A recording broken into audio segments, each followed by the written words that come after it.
"There are far better things ahead than any we leave behind," says the stranger sitting next to me on the airplane.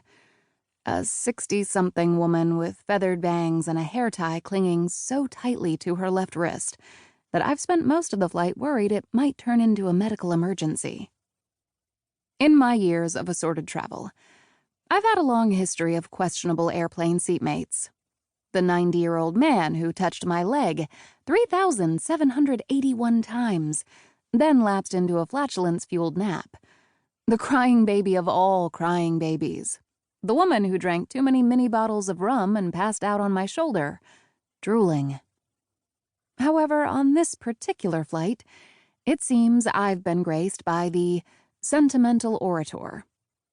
We'd barely cleared the runway, and Chatty in seat 26B had already quoted Shakespeare, Marilyn Monroe, and, if I remember correctly, Muhammad Ali.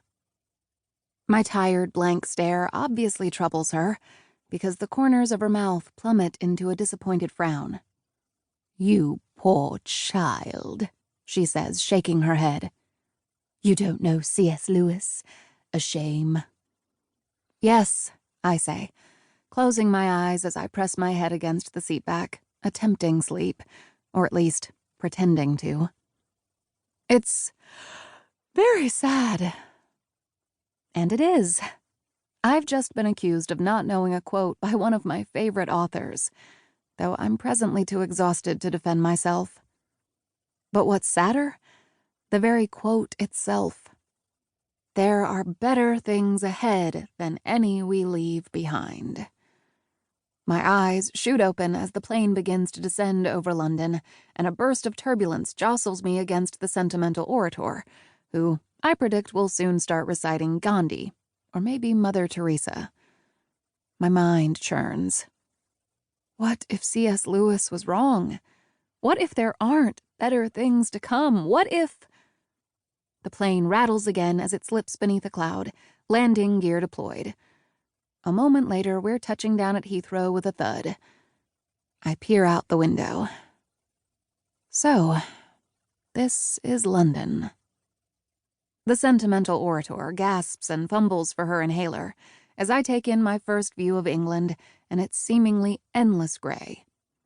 A thick layer of fog and dark clouds blend like a muddled watercolor painting, and my own gray mood. Gray on gray on gray. I sigh as I collect my bag from the overhead compartment and walk numbly ahead. I'm 35 years old. This should be chapter 13 of my life, maybe even chapter 16. But somehow, I feel as if I've been catapulted back to the very beginning, or worse, thrust into a laborious rewrite. Chapter 1, An American Divorcee in London. "Miss," the sentimental orator says, tapping my shoulder, "I think you forgot your book." She hands it to me, and I eye the cover with equal parts humiliation and denial. How to Get Divorced and Not Lose Your Mind. I'd only read 2 chapters as covertly as possible, but quickly lost interest and tucked it into the seat pocket for the next passenger's guaranteed delight. I mean, what therapist in their right mind would title a chapter, "The Best Way to Get Over Someone is to Get Under Someone"?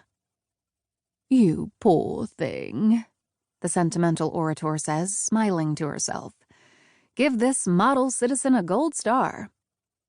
"Are you going through a divorce?" Is it just me, or did she say the word divorce several decibels louder? The pair of women to our left look over, their faces beaming pity. For me. I nod. "Yeah, recently." More nearby eyes descend on me. I might as well have a sticker on my back that reads, "Recently divorced." "Remember, dear," my transatlantic seatmate says, "that it takes 6 months for every year you are together to get over someone." I'd heard this before, from other well-meaning people, but it always left me feeling confused and, well, a bit terrified.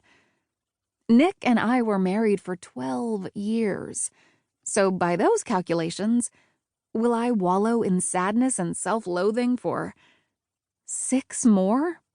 Who made up this ridiculous statistic? And can we all agree that it's completely bogus? It has to be, right?